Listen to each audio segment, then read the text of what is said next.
This is Hi Fam, I'm Avital. Do you ever wonder how we can raise confident children? Children who are able to go out into the world, children who aren't worried about how they're perceived, who aren't obsessing over their self-image, who aren't feeling deeply insecure. Well, today I have 5 ways that we can help children, tweens, and teens establish confidence, a sense of self, a sense of security, and the ability to go out into the world and take risks and face their failures. All right, so how do we build confidence in children?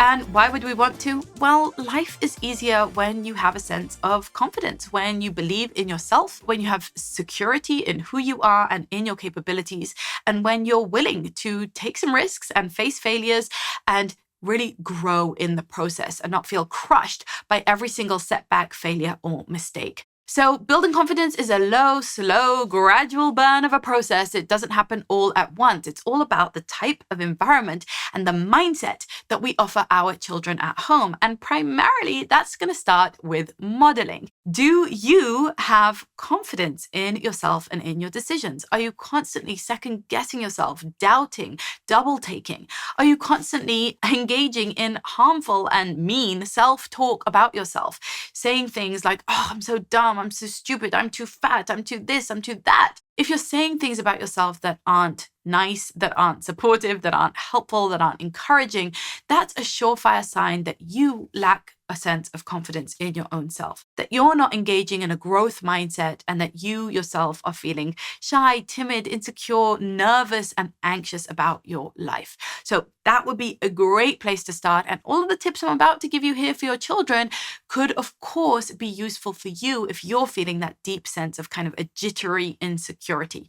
I promise you this is something that can be overcome. I myself felt very insecure in the past and totally lacked confidence. But it's something that we can heal, that we can grow in, that we can mature in, because in many ways, having a kind of calm, humble sense of confidence is a sign of maturity. It's a sign that we're not busy navel-gazing, we're not obsessed with ourselves and our image, we're not so worried about what other people think, and we're not taken aback when there's a mistake that we've made or a failure. We simply learn from it and move on. So let's start with point number 1, and that is about encouraging and praising effort more than outcomes. And this is a page taken directly from the book of Carol Dweck and her work on growth mindset, an excellent book that I highly recommend. So one of the things that she talks about is how when we encourage outcomes, when we praise the outcomes that children have, like, wow, you did that puzzle so well. Wow, you got 100 on the math test. Wow, you were the lead singer in the show. What we're doing is we're saying that whatever you get in the end, whatever you actually manage, that's what matters. And that actually discourages children from stretching themselves, from working hard, from taking on risks, from trying something that's a little bit out of their comfort zone because they're worried that they might not get the outcome. They might not succeed. Look at it this way. There's incredible research that shows that when you give kids a puzzle to do and then you praise them for completing the puzzle perfectly, they are actually less, not more likely to take on another puzzle. They're worried. If you tell them, you're so smart, you did the puzzle, now they're going to think, if I don't manage with another puzzle, then I'm not smart anymore. Then I'm dumb. So I better not try and do another puzzle. However, if you tell kids, wow, you really concentrated and worked hard at that puzzle, and then you offer them another puzzle, they are more likely to take you up on that offer. And they're even more likely to try a harder puzzle. They're not worried that they'll be perceived as dumb if they don't succeed at the puzzle, because they know that what you value is the effort they're putting in, is the fact that they're concentrating and trying hard and staying the course, and they're putting in that effort. So it doesn't matter if they succeed or not, they're going to try their hardest. If you want to build a confident child, stop telling them they're so great at everything.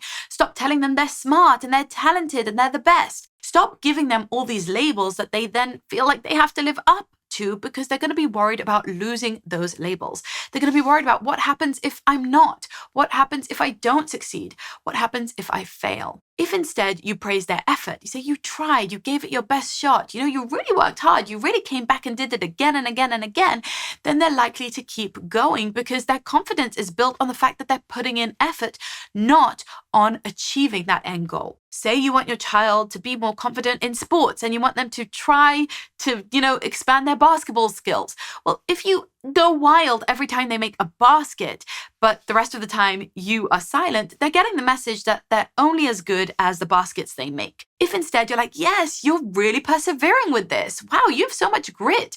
Wow, you have so much stamina. You keep going. You're very strong. You're going to try again and again and again. That's what impresses me. Then they're going to learn that it's all about putting in the time, putting in the effort, trying their hardest, and the results may or may not come. And ain't that just the truth about life? So here, focus on perseverance, on process, and on progress, rather than on end results, and watch your child as they strive for success. Number 2 is constructive feedback.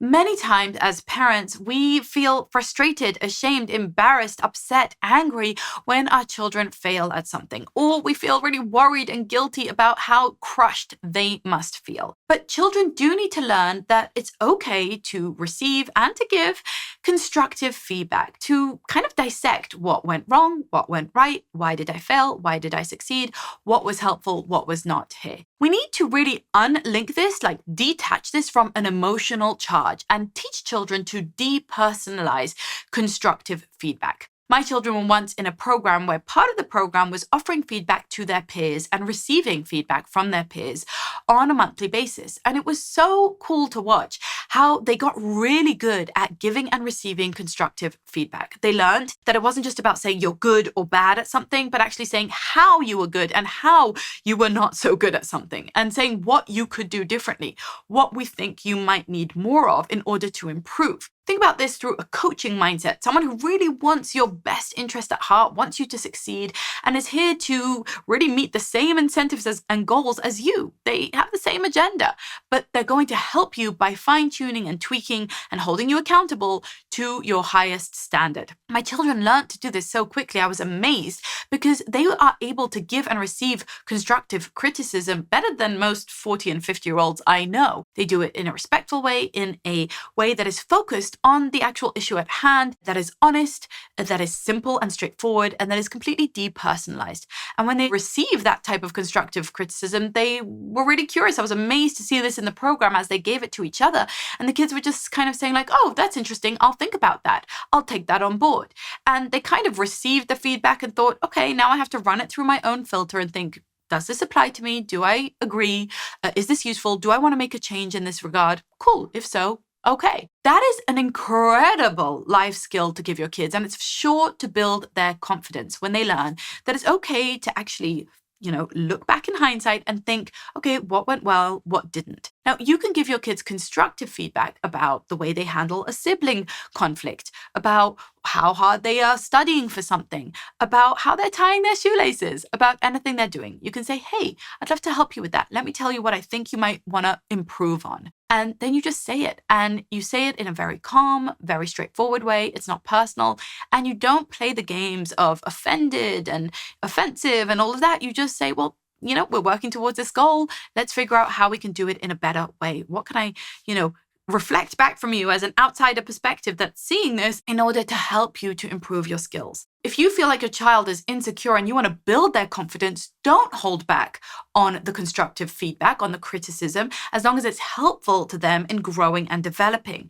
If you hold back, you're actually going to create a very fragile sense of self where they feel like they can't hear anything negative about themselves, like they can't receive any kind of criticism, or they'll be crushed and crumbled. We don't want to raise fragile kids. We want to raise kids who can hear it, who can take it, who can give it, all in a respectful and useful way, right? This is utilitarian. This is to help them to grow and learn. None of us get better at anything without sometimes receiving some corrective and constructive criticism. Now, remember that criticism always comes with our support and from the intention of helping. Point number 3 is to set achievable goals. And we want to always have some kind of stretch goal for our child to be working towards. What are they learning? What are they trying to develop?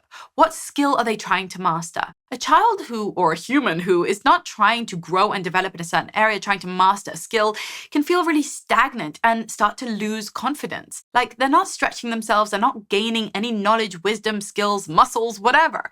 And our children have so many skills that they need to learn throughout their childhood to serve them in their life. So whether it's riding a bike, learning to swim, learning to read and write, learning to chop a salad, learning to make their own bed, these are the types of skills that we want our children to have, and that there's always going to be some kind of goal to work towards. So babies set their own goals. They learn to crawl and walk and talk. But by the time your child is about 3, it's time to start teaching them things yourself. You can follow their interests and their pace somewhat, but it's time to start breaking out things that they can start to do. Can they learn to pour something, like pouring the milk in the cereal?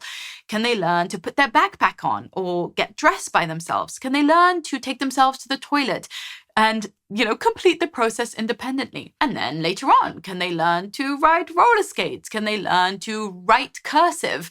Can they learn to call someone up on the phone and invite them for a play date? Can they learn to write a thank you card? Any skill that your child is working towards, whether it's an academic school skill or a life skill that you're teaching them at home, is an opportunity for them to build an awareness of themselves as someone who can achieve and can overcome and is confident in their skills. The cool thing about learning and developing is that it embeds itself as a process in our mind, and we build a mental model of what it means to go from complete clueless beginner to master.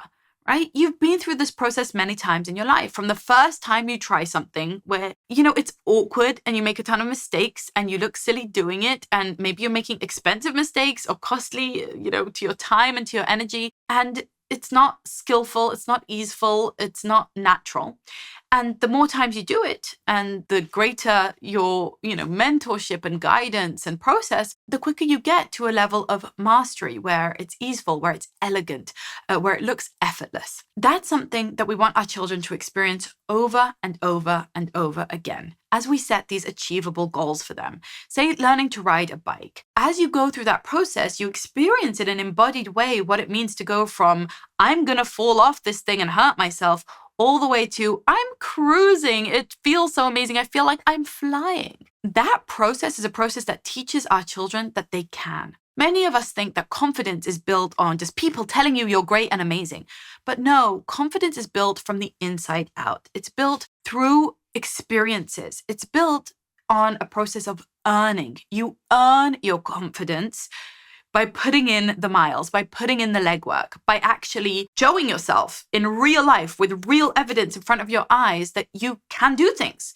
That once you couldn't ride a bike and now you can. Once you couldn't read and now you can. Once you weren't independent in this way and now you are. Those are the types of things that actually teach a child to have confidence in themselves in the most real, profound, and long-lasting way. So none of your words are ever going to build that type of confidence. It's actually building those gradual experiences where they gradually see themselves as, oh yeah, each time I take on something new, I have to struggle through a threshold of resistance. It's not fun in the beginning. It's hard. It's annoying. But then I keep going, and then I keep going, and then I master it, and then I can do it. And that's the kind of person I am. I'm confident in myself because I see that I can learn. That's the type of kind of subconscious process that we want to establish in their brains. Now, if a task seems too big, like maybe riding a bike is too much at once, we break that down into gradual exposure, right? So they start by riding a balance bike and then slowly go, faster. And then we take them onto a regular bike with training wheels, without training wheels, with parental support, without parental support, for short rides, for longer rides. And eventually they're riding for miles a day, no problem, right? We break each one down, and with each one, we show them, we reflect back to them how successful they're being. Like, wow, in the beginning you couldn't do this, and now you're going much faster and much more confident and falling much less. Isn't that cool? So we want to kind of boost that confidence by reflecting back to them that they're actually mastering this thing piece by piece. Number 4 is to encourage independence wherever possible. And what I mean here is particularly encourage taking responsibility, ownership, authorship, and agency over their own lives in a gradual way throughout childhood. Babies are born completely dependent on us, but by the time they're 18, we expect them to be completely independent in most ways. And so what we want to do is to constantly, like day by day, be transferring little areas of responsibility further and further and further onto our children. One of the most overlooked ways that we can do this and actually build incredible confidence in our children is through household chores.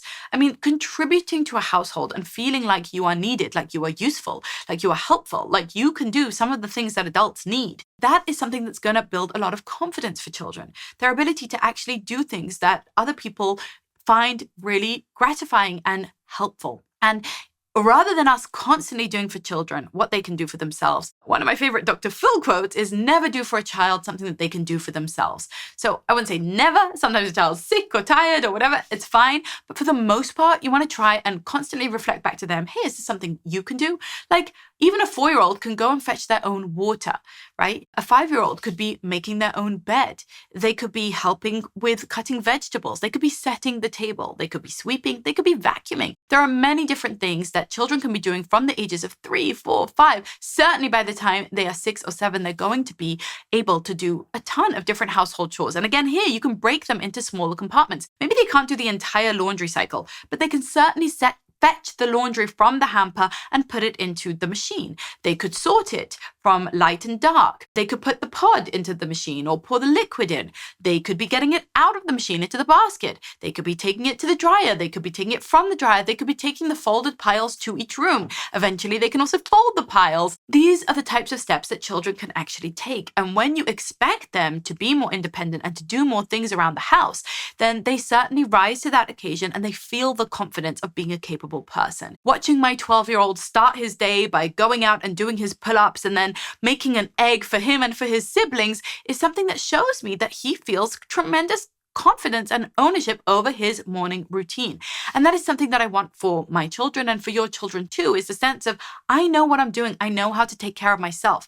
I know how to cook a basic meal. I know what to do in case of an emergency. I have skills that help me to take care of my environment and my room, for example. These are the types of things that we want to transfer responsibility. Too often today, children are being infantilized later in life and being treated like they can't, like they're little, but they're not. They're in training, they're apprentices, they're not yet fully, adults at all by any measure, but there are many areas in which they can start to get more confidence through independence, through expecting more of them, through giving them more responsibilities. And as you do that, they are going to start to see the consequences, right? They're going to see that as I take on more responsibility, I get more privileges, right? Because responsibility and privilege are always or should always be intertwined, right? The more responsible I am in using knives and fire, the more privileges I get in the kitchen to actually cook, for example. So building up that muscle of I have a lot of skills, I can be incredibly responsible, I can actually take ownership over the consequences of my actions. Those are the types of things that actually build confidence. Now, one area you can start to gain independence and confidence from the earliest of ages is play. I teach parents how to encourage independent play, and I warmly invite you over to my course, Reclaim Play, in order to learn exactly how to encourage this type of deep, imaginative, problem-solving, self-reliance that we can foster in children as early as 0. Yeah, babies can start to develop this kind of their inner world, their imagination, their self-awareness through independent play. So even if you have a small baby at home, this course is for you, and this is where you're going to really learn how to foster that independence from the earliest of ages. And then that independent drive that you develop through play, through the most fun and natural thing that children do, will then start to actually expand out and spread into other areas of their life, where they're suddenly going to be more independent in household management, in hygiene, in their academics, etc., because they've built that muscle from an early age. And finally, number 5 is telling stories of overcoming, telling stories of resilience, of facing challenges, of learning from failures, telling stories that are built on growth mindset. And of course, you could tell other people's stories, and you could read books and you could watch movies. But I actually want you to tell your children stories about yourself and about your children that show that they can overcome. So one of my children was very afraid of dogs. For no apparent reason, she had never had a traumatic experience about dogs. She had never been exposed to a mean dog or whatever. But for some reason, she got it in her head that dogs are scary.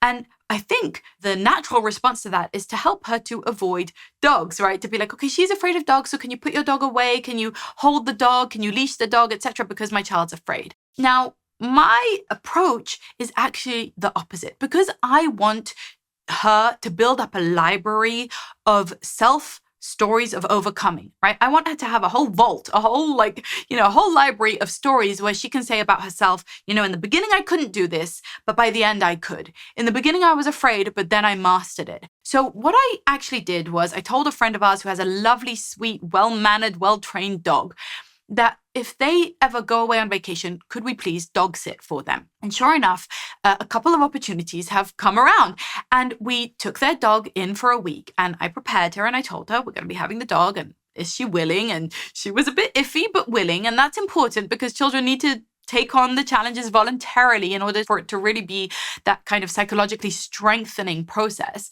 But she did volunteer. She said, okay, we can do this. And she had her moments where she didn't want to and she was kind of afraid, but she decided, okay, we're going to do that through my coaching, right? I explained to her, look, here's what's going to happen. In the beginning, you're going to feel afraid and you're going to wish I didn't bring the dog and you're going to want me to take the dog away because our brains want to avoid fears, right? We want to move away from things that trigger our fight or flight response. That's our flight response, running away. And you're going to feel angry and upset and you won't want a scary thing in your house. But then you will acclimate. You will get used to it. The triggered response will calm down. Your body will calm down. Your heart will pump less fast. You'll be less flushed.